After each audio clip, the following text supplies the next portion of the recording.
Alright folks, it's Tuesday, August 7th. It's about 3:45 p.m. It's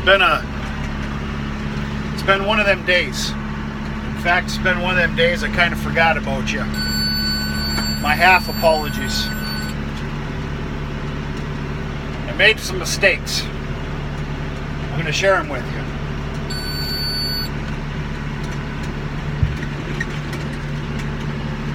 Alright, good day for lessons learned. So, I in all my glory, I got a little cocky mid-morning. About 10 o'clock this morning, 10:30, I found myself with some time. Trying to save some time for later today now, because I believe I'm gonna be pressed for time. Things are gonna run real late, but you know, that's okay. So what I decided to do is I ended up merging all these windrows. These windrows that were already pretty good size, I ended up merging them. Now, I baled all the big stuff. This was a little bit more meek right here. But there was no need for that. Folks, it's been rough. Number one, too much product, and I'm going slow. If anybody knows John Deere, especially the older models here, I'm in B2, running 2120 RPMs. I'm barely going 4 miles an hour. It doesn't matter, it's a lot of product. I'm fine now, but with that bigger stuff, I had no business merging those rows. I know. Just trying to save myself some time. The other problem here, and then this is a well-known problem, is this alfalfa, the second cutting alfalfa. So sticky. I mean, you get it on your hands and I feel like I have glue on my hands right now. I've had to clean this baler out 10 times minimum.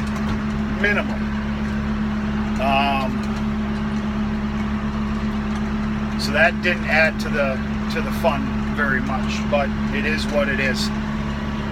The other problem with this sticky alfalfa, alright, now I got to run all the way to the other side of this field for that one windrow. I always make that mistake. I leave a little bit at the end, and here I am. I'm caught with a 50-inch bale. I'm going to travel all the way across the field. As far as I'm concerned, that kind of messes the bale up inside. So the sticky alfalfa, what it's doing is it's sticking on my rollers inside the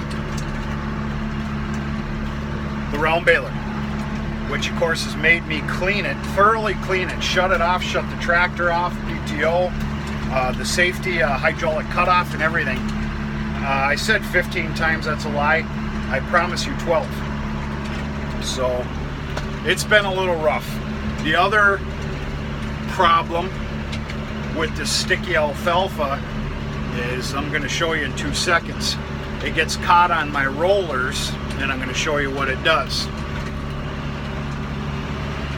Ta-da!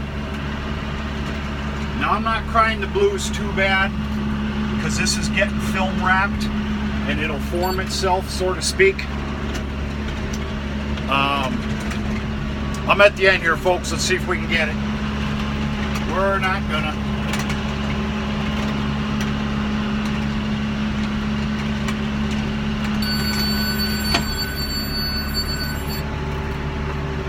Having that much dry hay left over is fine. This high moisture alfalfa.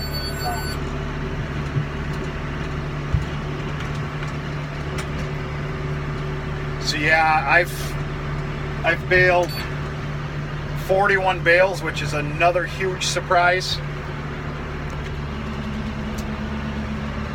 10 of my bales are messed up pretty good on the sides. They're not messed up enough not to send them through the wrapper, which is a good thing, but messed up nonetheless. It's okay though. It is not the end of the world. This is also a very problematic field. You better be on your darn tiptoes here. Jesus. Alright, for everybody wondering,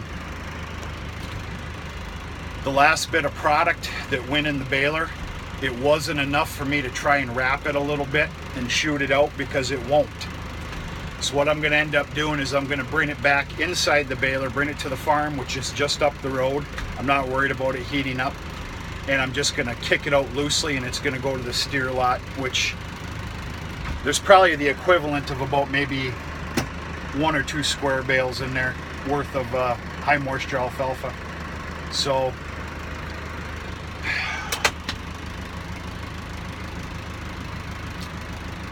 all in all, it's been a good day. 41 bales. That's surprising. I'm glad I didn't open up my mouth last night. I don't think I did. I was willing to bet that I was going to meet and exceed first crops count, which was 71 off of both these fields. Got 41. I'm a little surprised.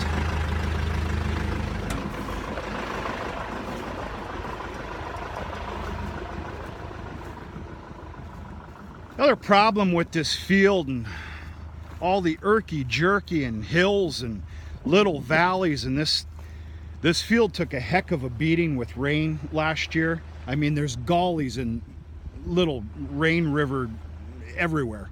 My words aren't correct. You get this crap. I really hate this. I will be picking up some of these bad spots with a pitchfork just to clean up the field. But it's done, so if I've been complaining, no more. It's done.